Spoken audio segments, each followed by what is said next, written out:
Shalom, selamat pagi jemaat Tuhan dimanapun Anda berada. Saat ini saya mengajak Bapak Ibu Saudara untuk kembali menghadap kepada hadirat Tuhan.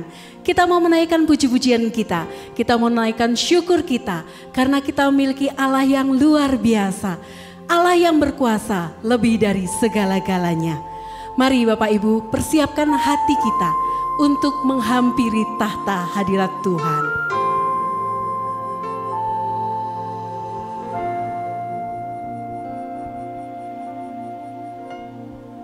Kuasa-Mu terlebih besar,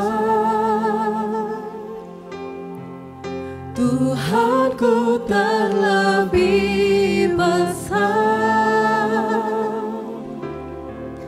Tak pernah terlambat janji-Mu ya Tuhan, menolong hidupku. Kuasa-Mu terlebih besar, Tuhanku terlebih besar.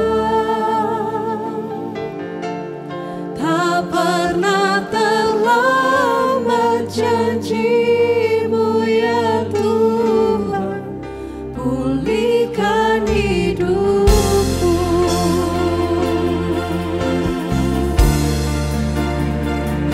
Bersyukur Tuhan miliki Allah seperti Engkau, Allah yang tidak pernah terlambat untuk menolong kehidupan kami.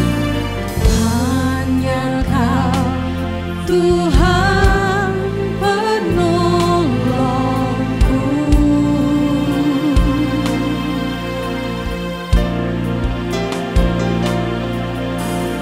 yang selalu setia bersamaku.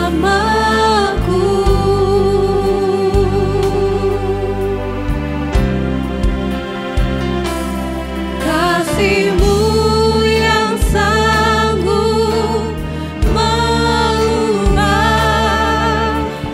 kehidupanku. Sungguh ku berserah, sungguh ku percaya. Kuasa-Mu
Tiada yang seperti Engkau, Yesus.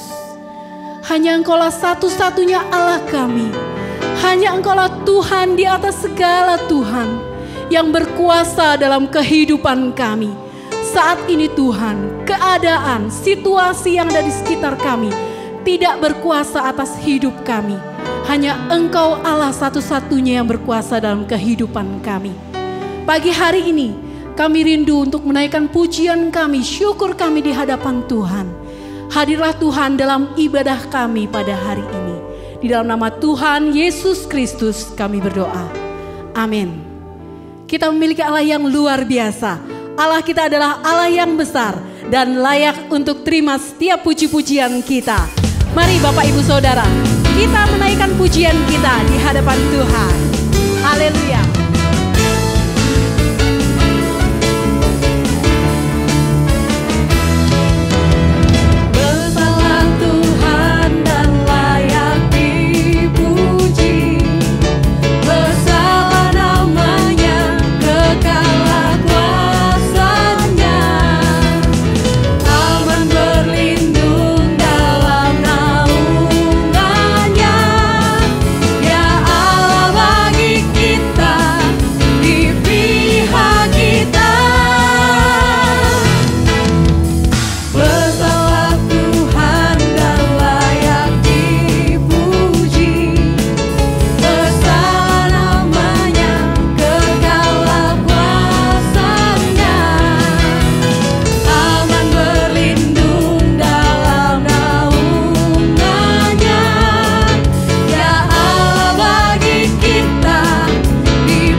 Dia adalah Allah yang ajaib. Dia raja di atas segala raja. Tiada yang sama seperti Dia. Allah kita luar biasa.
Kami percaya Engkaulah Raja di atas segala raja bagi kami. Tidak ada yang mustahil di hadapan-Mu Tuhan. Karena Engkau adalah Tuhan yang luar biasa.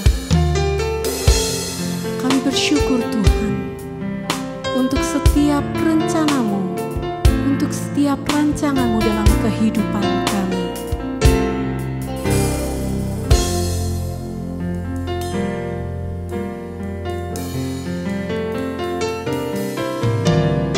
Tak terbatas kuasa-Mu Tuhan, semua dapat Kau lakukan. Apa yang kelihatan mustahil bagiku, itu sangat mungkin bagimu. Di saat ku tak berdaya, kuasa-Mu yang sempurna.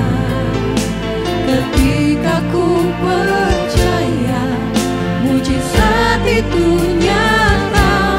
Bukan karena kekuatan, namun Roh-Mu ya Tuhan. Ketika ku berdoa, mujizat itu nyata.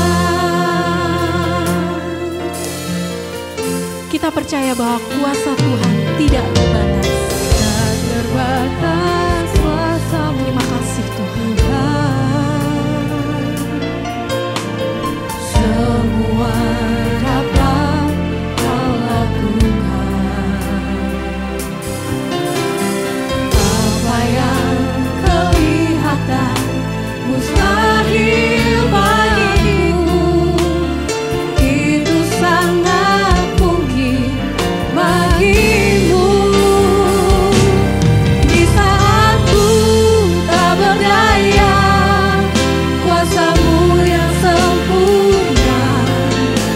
Ketika ku percaya, mujizat itu nyata.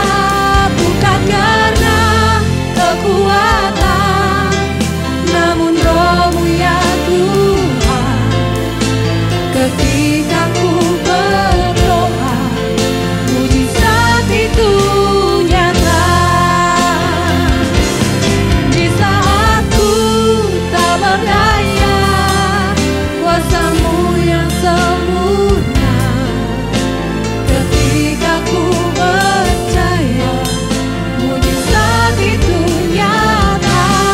Bukan karena kekuatan, namun Roh-Mu ya Tuhan. Ketika ku berdoa, mujizat itu nyata. Ketika ku berdoa, mujizat itu nyata. Ketika ku berdoa, mujizat itu nyata. Tuhan, kiranya Engkau menolong kami di tengah-tengah perasaan-perasaan keterhilangan, perasaan-perasaan seperti kami hampir tidak berdaya lagi. Tuhan, Kau ada, beri kekuatan oleh firman yang akan menghidupkan kami semua. Kami percaya kepada pekerjaan Roh yang akan menghidupkan firman di dalam hati kami masing-masing. Dalam nama Yesus kami berdoa. Amin. Puji Tuhan, silakan duduk. Shalom Bapak Ibu. Bapak Ibu Saudara sekalian, saya percaya bahwa semua kita dalam hidup ini pernah satu kali dalam hidup kita mengalami sebuah keterhilangan. Kadangkala mungkin itu kehilangan hal-hal yang sepele dalam hidup, kehilangan sesuatu dalam hidup kita. Tetapi kebanyakan dalam hidup manusia ketika menghadapi kehilangan yang cukup besar, maka yang terjadi dalam hidup kita adalah kita menjadi sangat menderita. Beberapa penulis menyebutkan kebanyakan dari orang ketika mengalami yang namanya kehilangan, maka banyak kali yang akan dilakukan adalah menyalahkan Tuhan, ya enggak? Tuhan, ini kenapa ya bisa terjadi buat hidup saya? Yang lain juga kebanyakan akan menyalahkan orang lain. Menyalahkan diri sendiri, aduh kalau saya nggak begitu, waduh saya nggak mungkin terjadi situasi ini. Kadangkala juga yang disalahkan adalah diri sendiri. Dan ketika kita menyalahkan Tuhan, kita menyalahkan orang lain, menyalahkan diri sendiri, yang akan dilakukan adalah cari-cari alasan. Kita berdalih, kadang-kadang untuk membenarkan diri ataupun menyalahkan diri. Kadang-kadang juga kita menimbulkan penjelasan-penjelasan yang bersifat menolong kita, yang membantu kita, penjelasan pintar yang kita buat hanya untuk kita masing-masing bisa lewati itu dengan baik. Mengalihkan perhatian kita, lalu kita masuk di dalam kondisi yang paling parah karena situasi itu tidak kita atasi dengan baik.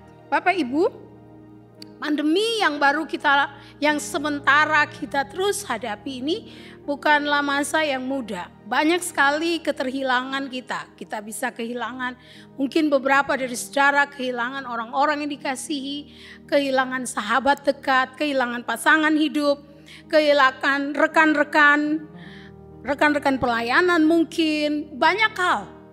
Karena kondisi ini ada orang kehilangan pekerjaan, lalu kemudian meninggalkan Kota Batu, pergi ke tempat yang lain. Karena kondisi ini maka kita kehilangan kesempatan, mungkin seharusnya impian kita untuk sebuah hal tidak tercapai. Bapak Ibu, hari ini kita mau belajar dari seorang yang juga saya pikir jarang disoroti sisi keterhilangannya. Orang itu adalah Yusuf. Ya, Yusuf di dalam cerita, di dalam Kejadian pasal 45. Nah, keterhilangan yang kita hadapi sebenarnya kalau kita mau pahami sebuah keterhilangan itu tidak selalu buruk. Hanya yang dibutuhkan bagaimana kita meresponi, bagaimana kita menghadapinya, tegar atau tidak. Kalau kita bisa menghadapinya dengan tegar dan benar, saya percaya bahwa kita kemudian memahami kenapa ini diizinkan terjadi.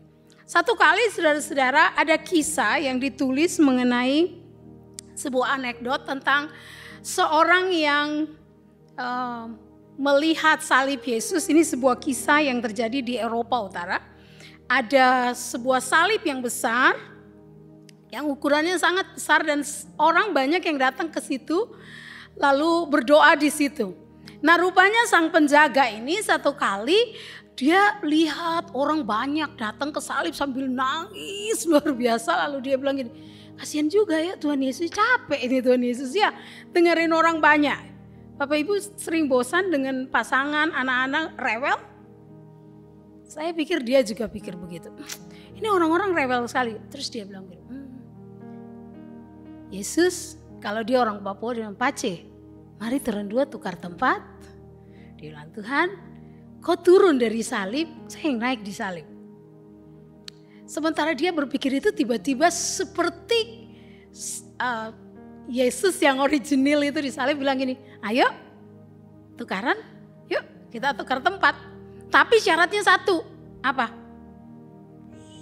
Diam, nggak boleh ngomong apa-apa. Kudu denger, nggak boleh beraksi apa-apa. Wes, diem, dengerin aja. Oke, deal. Kalau cuma dia mah kecil, naiklah dia. Begitu dia naik sampai di salib, datanglah orang berdoa. Nah, saya mau membaca permintaannya. Suatu saat ada seorang kaya yang datang. Orang kaya ini saudagar kaya. Dia selesai berdoa dengan uang yang banyak. Ternyata kantong uangnya itu tertinggal. Dia ingin bicara, shh. Tapi dia ingat perjanjian, nggak boleh ngomong, diam. Nah, lama kemudian datanglah orang miskin. Orang miskin berdoa, Tuhan, tolonglah saya perlu duit. Dan bisa memperkirakan apa yang terjadi dengan kisah itu. Orang miskin itu begitu balik, dia lihat ada kantong yang dia perkirakan, oh ini ada sesuatu di dalamnya. Apa yang dia lakukan? Dia buka dan dia ambil uang itu. Sang penjaga ini bilang, mau ngomong, enggak boleh. Udah, yang berikut. Kemudian datanglah seorang lelaki, seorang anak muda yang datang. Yang kemudian waktu dia datang di situ, orang muda itu berdoa kepada Tuhan.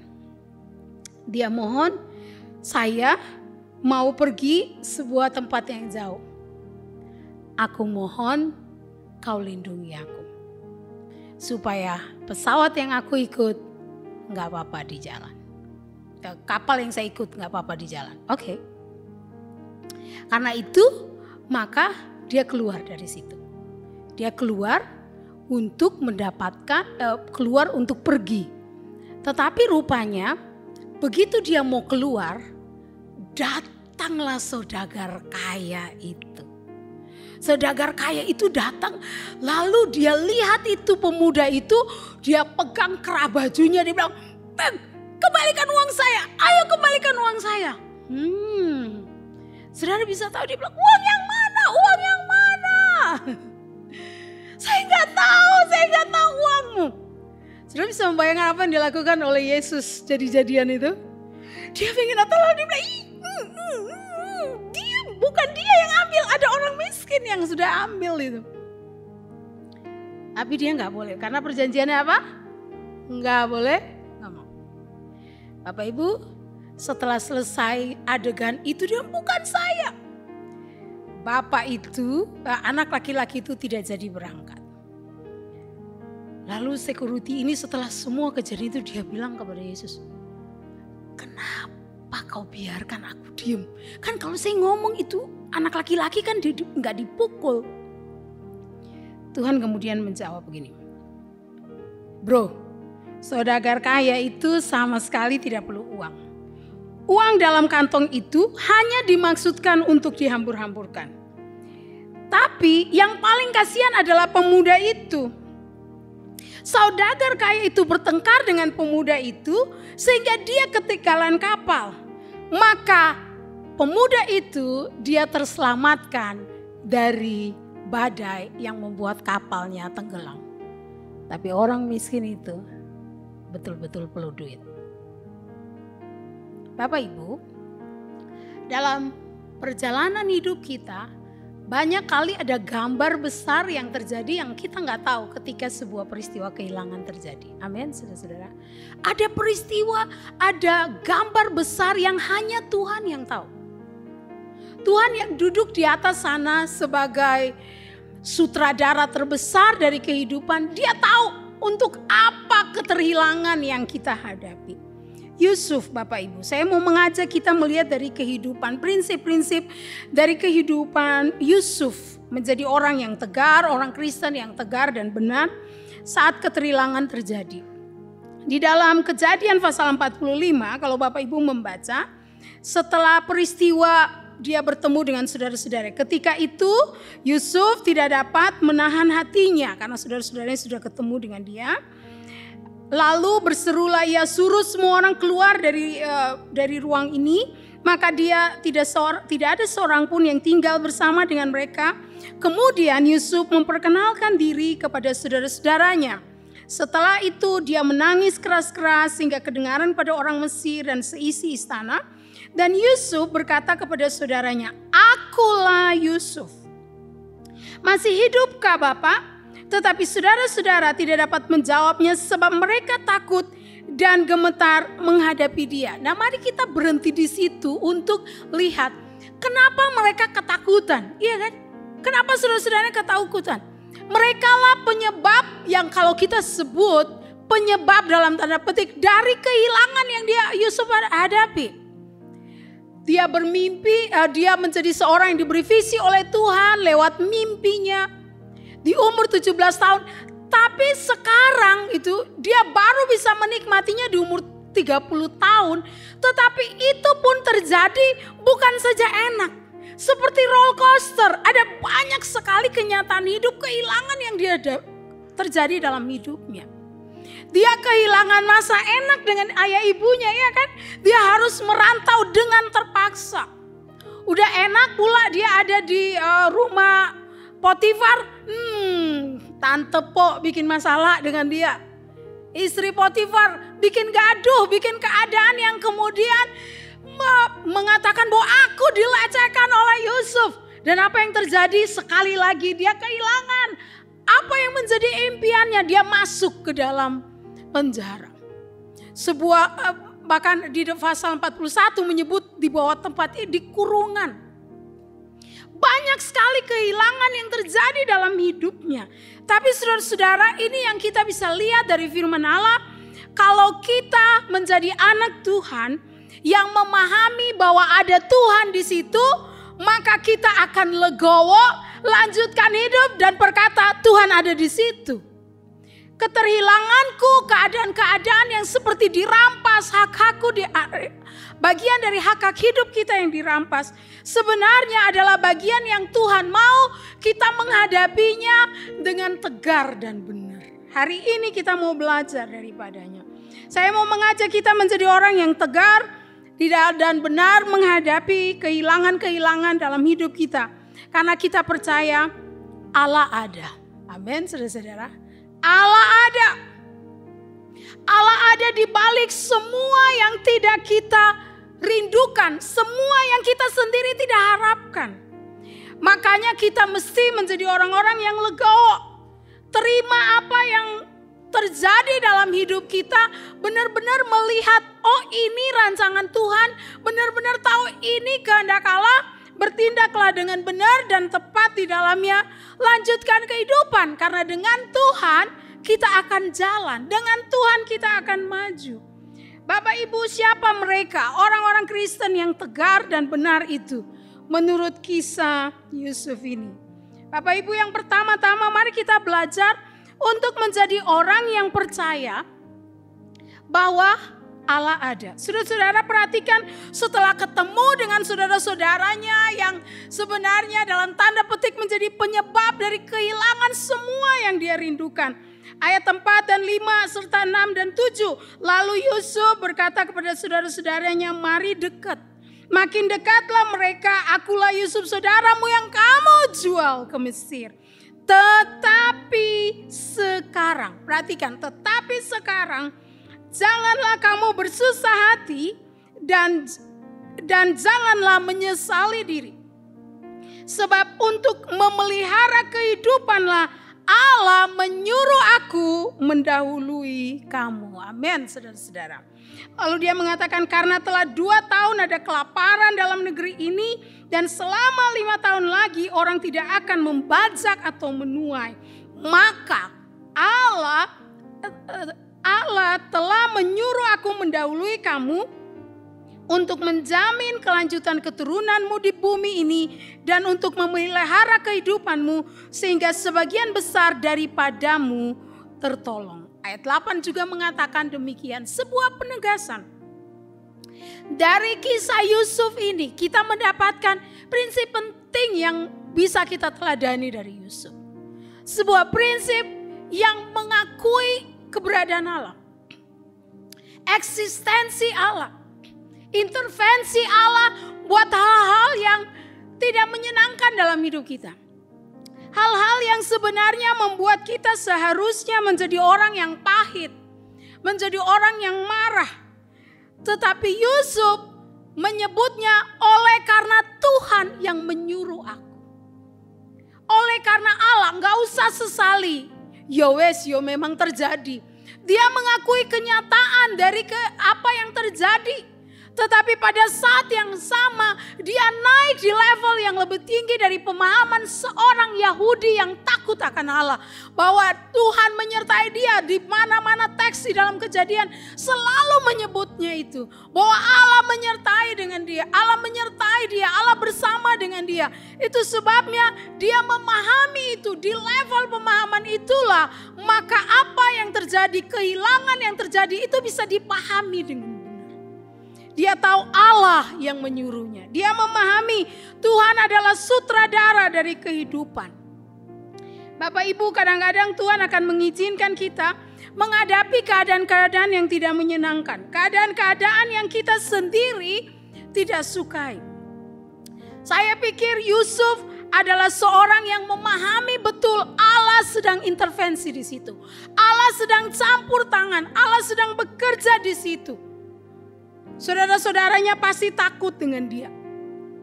Tetapi saudara-saudara, Yusuf memberikan kepada kita sebuah pemahaman bahwa kadangkala Allah akan bekerja melalui hal-hal yang bertolak belakang dengan keadaan normal yang kita pahami. Bertolak belakang dengan idealisme kita, bertolak belakang dengan apa yang kita pikir seharusnya jadi. Tetapi saudara harus percaya, selama ada Allah di situ, akan ada pertolongan bagi kita. Bapak ibu saudara sekalian, dia mengajak saudara-saudaranya untuk kemudian memahami semua dengan baik. Mari kita menjadi orang-orang yang kemudian mencari dan percaya perkenanan Tuhan. Yakin kalau Tuhan berkehendak semua akan baik-baik saja. Katakan amin. Kalau Tuhan berkehendak semua akan jadi. Biar kata kita mau menghalangi, kita mau membatasi, kalau Tuhan ada dan dia mau itu terjadi, keterhilangan itu tidak bisa kita pungkiri, itu akan terjadi. Bapak ibu saudara sekalian, di dalam percakapan Yusuf, di episode dari percakapan Yusuf ketika memperkenalkan diri kepada saudara-saudaranya, kita menemukan kalimat-kalimat yang menunjukkan betapa dia mempercayai Allah. Mempercayai keberadaan Allah untuk kenyataan hidup yang tidak diinginkan. Perjanjian baru Rasul Paulus bicara dalam Roma 8:28 bahwa Allah turut bekerja untuk mendatangkan kebaikan bagi kita yang mengasihinya. Mari kita semua belajar untuk melihat itu. Di balik apa yang tidak bisa kita lihat, Tuhan punya rancangan besar. Tuhan punya gambar besar. Seperti kisah yang tadi saya ceritakan di awal. Yesus original dan Yesus jadi-jadian. Kadang-kadang kita harus legowo dengan mengatakan ya memang terjadi. Zera yang memang terjadi. Karena Tuhan ada di dalam kehidupan kita. Tuhan tidak pernah meninggalkan kita. Mari kita masing-masing legowo, saudara-saudara. Mari kita legowo untuk menerima. Iya, yang Tuhan lakukan adalah baik. Saudara-saudara, kemudian apa yang dilakukan? Bukan kamu, ayat 8 bilang, bukan kamu yang menyuruh aku, tapi Allah. Dialah yang menempatkan aku. Dia tahu betul bahwa posisi yang dia diberikan, yang kalau kita baca di ayat pasal 41, dia menjadi orang yang kemudian dalam cara pandang Tuhan, dia menyelamatkan mereka. Menyelamatkan orang Mesir. Lalu kita pikir ngapain Mesirnya? Kenapa bukan orang Israelnya? Tapi benar bahwa dia kemudian lewat mimpi dari Firaun yang dia terjemahkan itu, dia dapat kepercayaan untuk menjadi penguasa di Mesir. Sekarang mimpinya menjadi kenyataan. Dia sudah memegang kekuasaan. Dan percakapan ini adalah percakapan dari seorang yang punya kuasa. Seorang yang punya kuasa yang berdiri dengan orang-orang yang sedang membutuhkan kuasanya. Yang sedang bergantung pada kekuasaannya Yusuf itu. Karena saudara-saudaranya firman Allah menyebutkan terjadi kelaparan. Sudah 2 tahun lalu plus lagi akan ada 5 tahun. Karena kan mimpinya 7, ya kan? 7 masa kesenangan dan 7 tahun masa kesulitan. Di masa-masa seperti itu kita mendapati Yusuf melihat Allah lah yang menempatkan dia. Allah lah yang menempatkan dia sebagai bapa bagi Firaun dan tuan atas seluruh istana dan segala kuasa atas seluruh tanah Mesir. Bapak Ibu, saya suka dengan ayat selanjutnya di 9. Lalu dia kembali mengatakan begini, suruh beritahu kepada ayah. Ayat 9 sampai ayat 15 itu menjadi tindakan yang baik yang dilakukan. Dia kemudian bertindak dengan benar. Dia menjadi seorang yang kemudian mengubah cara pandang saudara-saudaranya. Tapi dia sendiri bertindak dengan benar. Wes, panggil Bapak. Dia tahu persis aku dijadikan Bapak bagi Mesir, Tuan Bapak bagi Firaun. dan menjadi penguasa atas Mesir. Tujuannya supaya tadi Allah mau pelihara kehidupan mereka. Jadi sekarang dalam keterhilangan ini saya mau menjadi benar. Dia panggil ayahnya, suruh bawa ayahnya. Mereka dibawa ke tanah Goshen. Lalu mereka tinggal bersama-sama. Sandiwara dari perlakuan yang sangat buruk oleh saudara-saudaranya sekarang tidak menjadi persoalan baginya. Ada sebuah penerimaan yang benar yang dilakukan oleh Yusuf. Dia panggil saudara-saudaranya, dia bilang, Westa, balik aja. Ayo sekarang balik bersama dengan aku. Bapak Ibu Saudara sekalian, mari kita belajar dari itu. Dan yang terakhir Bapak Ibu, saya suka dari kisah ini. Setelah bercakap-cakap dengan mereka, orang yang tegar dan orang yang benar akan tetap lanjutkan hidupnya. Amin, saudara-saudara. Kita akan lanjutkan hidup. Hai, bahwa kehilangan yang kita punya, sebuah momen kesedihan, semua yang Tuhan ambil yang sebenarnya kita rindukan, kita impikan yang Tuhan bawa. Percayalah Tuhan ada maksud di situ. Kenapa dia izinkan itu diambil? Kenapa Tuhan izinkan itu? Karena Tuhan mau kita lanjutkan hidup dengan cara yang berbeda. Amin. Lanjutkan hidup dengan cara yang berbeda. Melihat Tuhan ada di situ. Mempercayai keperkasaan Allah ada di situ. Bagian-bagian firman Allah kemudian menunjukkan Yusuf mengizinkan Yakub ayahnya dan saudara-saudaranya pindah ke Mesir. Sebuah kenyataan hidup yang berbeda. Mereka akan hidup bersama-sama. Sebuah kelanjutan walaupun nanti kemudian kehidupan tidak seperti yang mereka harapkan. Tapi kita belajar dari Yusuf untuk menjadi tegar dan benar ketika kita menghadapi keterhilangan. Tetap lanjutkan hidup kita bersama Tuhan. Amen. Lanjutkan hidup kita bersama Tuhan. Lagu yang kita nyanyikan terakhir tadi. Supaya kita dapat mahkota. Rasul Paulus ketika bicara di akhir hidupnya kepada Timotius. Sekarang telah sampai waktunya untuk aku menerima mahkota. Karena kesetiaan yang ditunjukkan. Bapak Ibu, saya mau membaca sebuah bagian yang sebenarnya menurut saya bagian yang sangat memberkati. Karena bagian ini menunjukkan kalau kita bisa sampai di akhir dari kehidupan dengan baik. Maka yang Tuhan bentuk dari hidup kita adalah pribadi yang sangat berbeda. Sebuah tulisan yang menggambarkan 6 tangga kerendahan hati Santo Benedictus akan membantu kita untuk melihat bahwa pada akhirnya yang Tuhan cari dari kita adalah orang-orang seperti ini. Ketika kita menghadapi kehilangan, tahap paling awal, kita akan menjadi orang yang takut akan Tuhan. Dan mulai peka terhadap kehadirannya. Keterhilangan yang kita hadapi, seharusnya membuat kita melanjutkan hidup dengan pemahaman ini. Tuhan mau saya takut Dia, peka kehadirannya.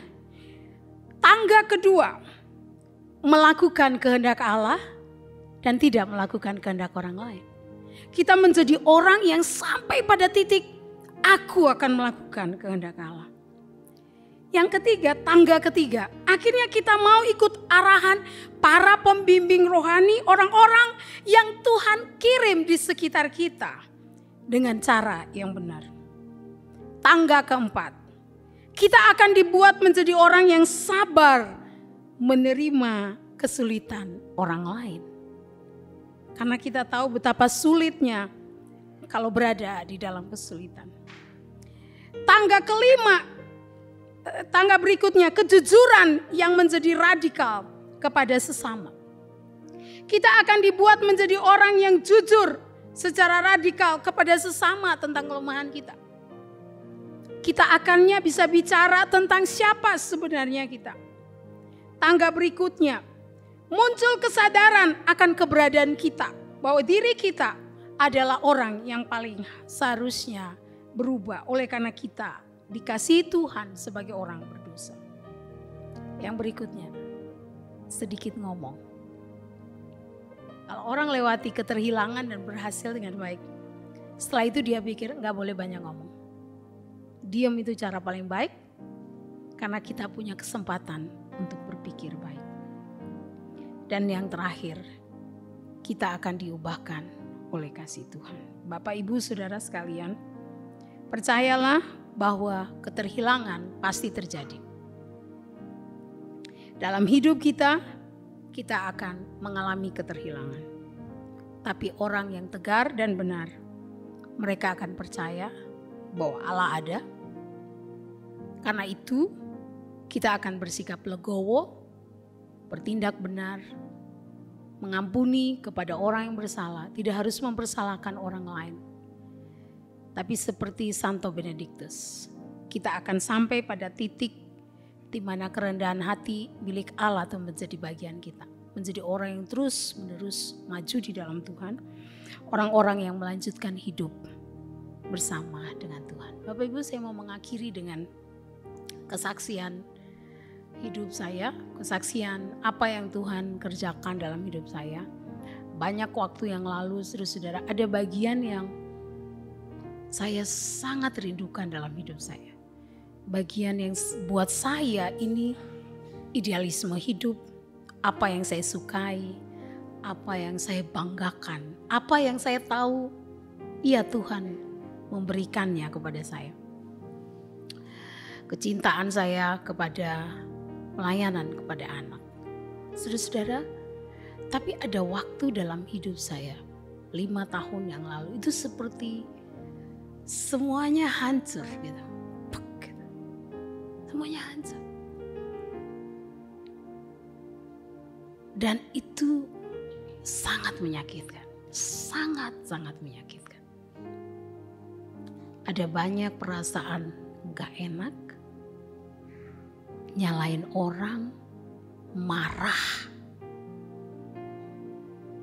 Respon-respon pahit selalu muncul.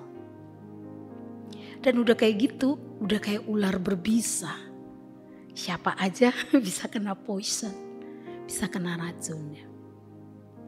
Sangat pahit gitu. Lalu saya berpikir begini, ini kan bukan salah saya, ini salah orang lain. Menjalaninya itu tidak benar. Relasi dengan teman buruk, relasi dengan suami, anak-anak juga buruk. Lalu saya berpikir, Tuhan, kenapa? Seorang teman datang dan mengatakan, Amelia, ini seperti boneka kesayanganmu sedang diambil. Percaya Tuhan punya maksud yang baik. Nah, kalau kita menghadapi situasi itu, kita banyak kali tahu firman Allah, ya gak sih? Kita tahu betul bahwa ya Allah turut bekerja. Saya hafal ayat itu Bapak Ibu, saya tahu itu. Tetapi kemudian make it sense, membuat dia bener ya, Tuhan tuh kerja apa sih kerja Tuhan untuk maksud baik itu. Perlu 1,5 tahun untuk memahami. Perlu 1,5 tahun untuk sampai pada tahap takut Tuhan, ikut arahan, sabar menerima orang lain. Ketika saya lihat ada orang yang buat saya itu penyebab dalam tanda petik. Saya bilang kapok gitu. Bener-bener kalau dibilang apa yang dialami oleh Santo Benedictus itu, harapannya itu belum jadi. Gak pernah sadar bahwa Tuhan ada di situ. Kadang-kadang marah. Dalam 1,5 tahun, kemudian semua sedikit lebih normal. Sedikit lebih normal. Terus pandemi datang. Begitu pandemi datang, rasanya lebih parah lagi. Perasaan-perasaan kehilangan banyak sekali. Seperti step yang saya pikir seharusnya saya sudah melangkah lebih. Tiap kali saya hitung umur, umurnya sudah segini. Ya ampun, belum bikin apa-apa buat saya. Ini idenya Tuhan yang Tuhan taruh di hati belum jadi. Rasanya ada seperti marah, saudara-saudara. Tetapi saudara-saudara, pandemi itu mengajarkan saya banyak hal. Dapat menarik diri dari semua kesibukan. Bisa lebih tenang. Punya banyak waktu dengan keluarga. Refleksi hidup jadi lebih mendalam, tidak hanya di kulit. Dan saudara-saudara, buat saya, tahun ini menjadi tahun di mana Tuhan tepuk pundak dan bilang, "It's okay Amelia, sekarang kita mulai dengan cara yang baru. Dengan Amelia yang berpikir seperti kehendak Tuhan, bukan seperti idealismenya. Menjadi Amelia yang berpikir menjadi lebih tegar, menjadi benar, menghadapi keterhilangan itu." Ibu dan saya bersyukur hari-hari ini menjadi hari refleksi dari kehidupan Yusuf buat hidup saya. Saya nggak tahu apa yang dialami oleh Bapak Ibu, tapi percayalah seperti kisah yang saya ceritakan tadi. Yesus dan Yesus yang original dan Yesus jadi-jadian tadi. Di balik semua layar kehidupan ada Tuhan yang tahu gambar besar. Seperti Yusuf bilang, untuk memelihara kehidupan. Saya yakin untuk memelihara kehidupan yang lebih baik.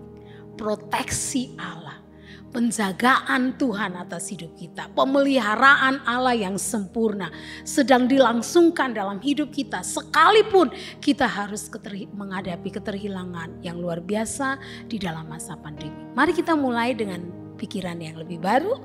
Mari kita mulai menjadi orang Kristen yang jauh lebih tegar, orang Kristen yang benar, sekalipun kita menghadapi keterhilangan. Mari kita tundukkan kepala.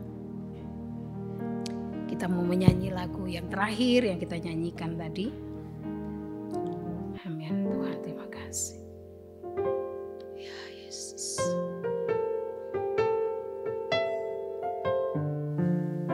Bapak Ibu Saudara sekalian, Yesus yang memikul salib, ada banyak hal yang sulit dia lewati. Kehilangan orang-orang, murid-murid yang dia kasih ketika dia ada di salib.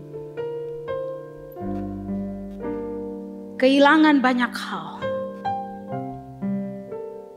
Tapi dia lewati semuanya. Dan dia menghadapi semuanya karena dia mengasihi kita. Dan kitab Ibrani berkata, dia Tuhan yang sudah melewati semua itu. Dia tahu bagaimana menolong kita. Mari kita nyanyikan pujian ini sebagai refleksi kita bersama. Tuhan, apapun yang terjadi, kami melewati dan kami tidak akan goyah. Haleluya. Mari kita nyanyikan lagu itu bersama-sama. Tak pernah ku sesali mengiring Yesus sepanjang hidup. Ya Tuhan, amin. Yesus, ku saksikan kemuliaan-Mu dinyatakan. Berapapun ya Tuhan,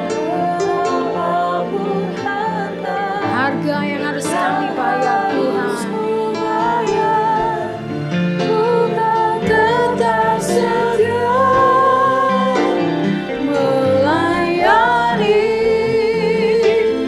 mengasihi-Mu, mengiring-Mu seumur hidupku. Janji-Mu kan tetap ku pegang teguh sampai ku dapat mahkota kehidupan. Bapak Ibu Saudara sekalian, Yusuf melewati masa-masa yang sukar. mahkota menjadi penguasa di Mesir tidak akan pernah disematkan pada kepalanya. Kalau Yusuf tidak menjadi orang yang telah kita lihat hari ini, kita dengarkan dari refleksi hidupnya, prinsipnya ketika keterhilangan terjadi. Mahkota itu menjadi cukup baginya. Karena Yusuf memahami di tengah keterhilangan, di tengah semua harapan yang tidak terwujud, semua hal-hal yang baik yang dirampas dari hidupnya, haknya, kebebasannya, semua seolah-olah hilang, lenyap, berantakan, hancur lebur. Tapi Yusuf tahu bukan karena manusia, bukan karena keadaan, bukan karena siapa-siapa, tapi karena ada Allah di situ. Allah sedang main peran di dalamnya, Allah sedang bekerja untuk sebuah maksud, walaupun yang dilakukan oleh Allah dalam keadaan itu adalah situasi yang berbeda dengan apa yang dikehendaki oleh pikiran sehat. Dari Yusuf pula pagi ini kita belajar untuk legowo. Lihat bahwa di dalam keadaan-keadaan keterhilangan kita masih ada Tuhan di sana. Dia mau kita menjadi benar, bersikap benar, tidak harus dendam kepada orang lain, tidak harus marah, lemparkan kesalahan, menyalahkan diri yang berlebihan, tapi legowo, terima itu. Mempercayai Tuhan ada di situ dan melanjutkan hidup kita maju di dalam Tuhan. Jangan mundur. Buat saudara yang merasa lemah karena kondisi-kondisi keterhilangan, rasanya mau mundur, jangan mundur, tetap melayani Tuhan. Jangan menyerah, tetap setia. Seperti Paulus mengatakan, mereka yang setia. Seperti dia mengatakan, saya mau menerima mahkota karena kesetiaan. Nah, Wahyu pasal 3 mengatakan mereka yang setia sampai akhir akan menerima mahkota kehidupan. Mari kita berdiri dan kita nyanyikan. Janjimu kan tetap, ku pegang teguh sampai ku dapat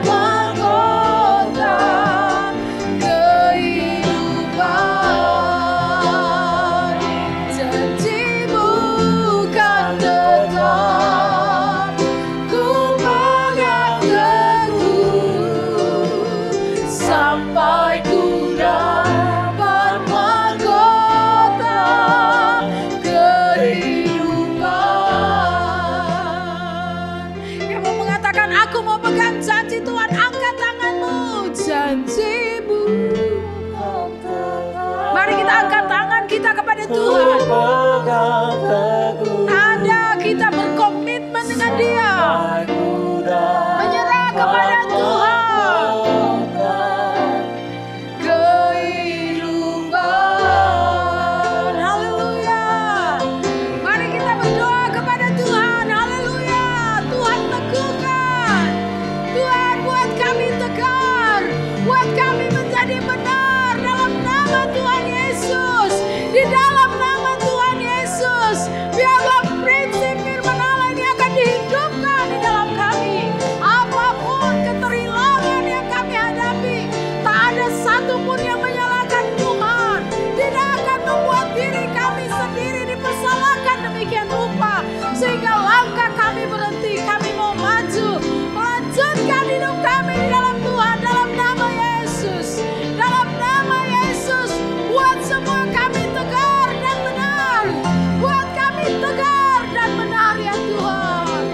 Dalam nama Tuhan Yesus. Dalam nama Tuhan Yesus. Dalam nama Tuhan Yesus. Buat kami tegar dan benar ya Tuhan. Kami percaya kepada Tuhan yang bicara buat kami. Kami percaya kepada Tuhan yang sedang bicara dengan leluasa di hati kami. Tuhan, kami mendoakan Siapapun di dalam ruangan ini yang mungkin selama ini menjadi lemah dan salah dalam menghadapi keterhilangan mereka, hari ini dalam nama Tuhan Yesus, buatlah kami satu kali lagi menjadi tegar dan benar seperti Yusuf. Belajar untuk percaya ada Allah di dalamnya, legowo untuk menerima bahwa Tuhan izinkan ini terjadi dan melanjutkan hidup kami. Saya berdoa dalam nama Yesus, tidak ada satupun yang putus asa, terjerat di dalamnya, terjerembab lalu tidak mau bangkit lagi. Hari ini akan terjadi kebangkitan yang baru, sebuah refreshment, sebuah kebangunan yang baru dalam hidup kami. Segarkan kami untuk menjadi tegar dan benar. Terima kasih ya Tuhan. Kami bersyukur karena Kau bicara buat kami. Kami berterima kasih karena Engkau datang dengan firman. Ini doa dan syukur kami. Di dalam nama Yesus.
Ya Tuhan, hadirat-Mu tetap menyertai mereka untuk memberkati setiap rumah tangga mereka, seluruh anggota keluarga mereka. Berkatilah usaha dan mata pencaharian umat-Mu. Berkatilah roti dan air mereka. Berkatilah umat-Mu ini dengan kekuatan dan kesehatan. Sesungguhnya Dikau sangat mengasihi umat-Mu. Seluruh umat-Mu ini ada di dalam telapak tangan-Mu, dan tak seorang pun dapat merampas mereka, domba-domba-Mu ini, dari dalam tangan-Mu. Hamba-Mu berdoa, bawalah seluruh sidang jemaat-Mu ini semakin hari semakin dekat kepadamu, semakin mengasihi Engkau ya Tuhan, sehingga mereka boleh tiba di puncak bukit kesucian-Mu dan memandang wajah-Mu yang indah. Kini sidang jemaat yang dikasihi Tuhan, Allah yang kekal adalah naungan-Mu, dan lengannya yang abadi menopang Engkau. Tuhan memberkati Engkau dan melindungi Engkau. Tuhan menyinari Engkau dengan wajah-Nya, serta memberikan Engkau kasih karunia. Tuhan menghadapkan wajah-Nya kepadamu dan memberikan engkau damai sejahtera di dalam berkat nama Tuhan Yesus Kristus. Amin.